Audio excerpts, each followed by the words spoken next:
Good day mga sir, kami ulit ang GWC Lights and Sounds at nagbabalik kami ulit para sa panibagong Lights and Sounds documentary vlog. Church nga pala rito sa Molino ang nag-invite sa atin upang mag-reinforce sa kanila ng wireless microphone at saka lightings. Kaya ang naging event namin ngayon is light setup lang at wireless microphone, kaya sobrang hindi kami mahihirapan dito sa event namin ngayon. At shoutout na rin tayo ng maaga dahil maiksi lang tong biyahe namin ngayon. Shoutout nga pala sa aking asawa na si Chloe Montañez. Bagamat kaliwat kanan ng ating mga events at hindi ako nakakauwi sa aming bahay sa Laguna, sobrang full support niya sa akin. Syempre, blessings to at para din sa pamilya namin. Marami pa tayong mga parating na events at syempre guys, marami rin tayong mai-upload na video. Sana mga sir, ine-enjoy nyo rin kung paano namin dinodocument ang aming lights and sound setup. Ito mga sir, konting gulong na lang at nandito na rin kami sa aming venue.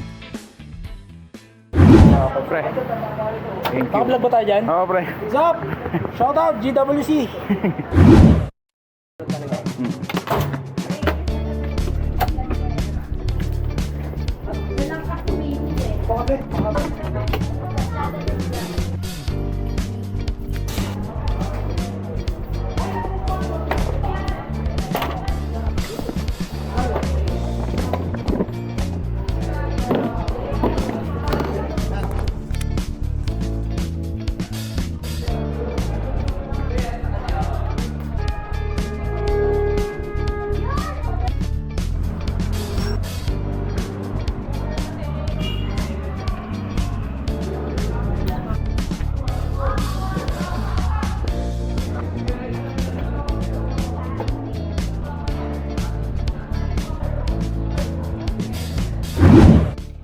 At ito mga sir, sinesetup na nga pala namin yung mga lightings namin dito. 8 full color na par LED nga pala ang nilatag namin dito. At syempre, 8 full color din ang pinang-backdrop namin dito. Para mas maging kalat nga pala ang mga lightings namin, is ginawa namin 4 per sides. Ayan, at setting up kami ng mga power cables ng mga par LED namin. Sunod naman dito is i-install namin ang mga link cables nila. Ayan mga sir, dahil natapos na natin i-install ang mga link cables, dito naman tayo sa backdrop lightings. At ayan mga sir, ina-adjust ko kung ano yung mga object na dapat tamaan ng aming mga ilaw. Mas okay nga pala sa akin kapag ganito ang timpla ng kulay ng ilaw para mas ma-highlight yung mga object na dapat tamaan.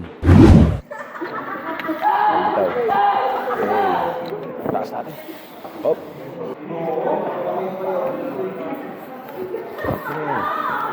One, two, three. Wala na. Taas pa. At ito nga pala yung wireless microphone naming dinala. Sa soundcheck din sila, so pakinggan nyo yung quality. 3, 2, 1, go!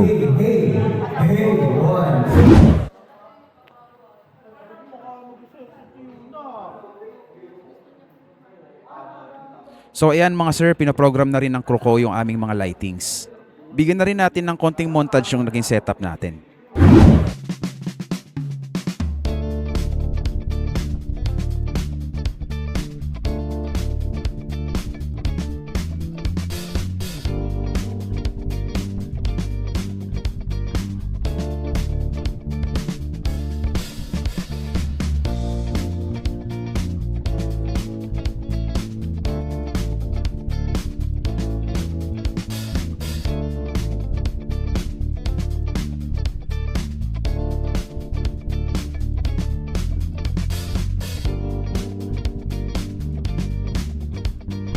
At all set na rin kami mga sir. So ito na ang kanilang mga live performance para kay Lord.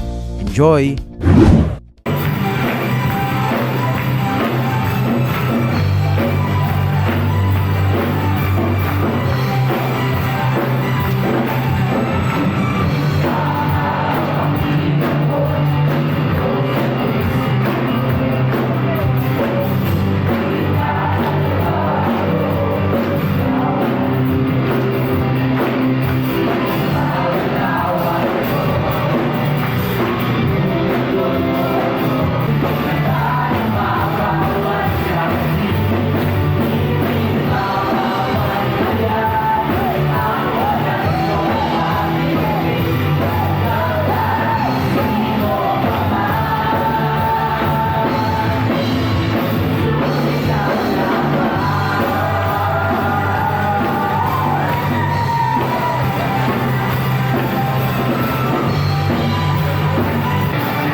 That's all mga sir. Maraming salamat sa panonood ng aming Lights and Sounds documentary vlog. Kami nga po pala ulit ang GWC Lights and Sounds ng Molino 4, Bacoor, Cavite. Magkita-kita na lang po tayo ulit sa susunod na vlog. Maraming salamat.